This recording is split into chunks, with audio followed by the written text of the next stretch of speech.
Hi friends, my today's recipe is pasta making in just 2 minutes. Take a look at the ingredients.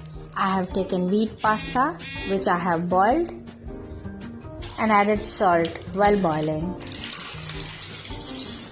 Let it cook till 2 to 3 minutes and keep stirring so that the pasta does not stick at the base. You can also add some oil so that the pasta don't stick. Keep on stirring while they get cooked. Meanwhile, we will make the white sauce. First, add some butter to the pan and add some milk and cheese along with it.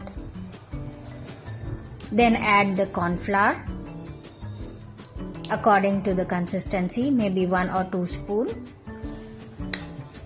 and let it cook for 1 to 3 minutes. When you get the desired consistency,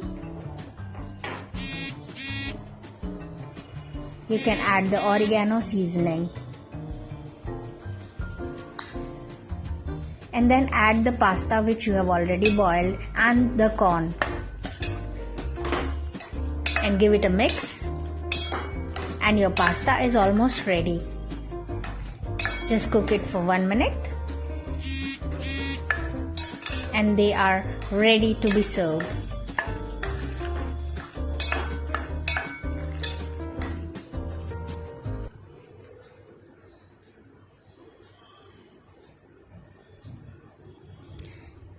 While final touch, you can garnish it with cheese and some oregano. Friends, if you've liked my pasta recipe, you can like, share and subscribe to my YouTube channel and follow me on Instagram.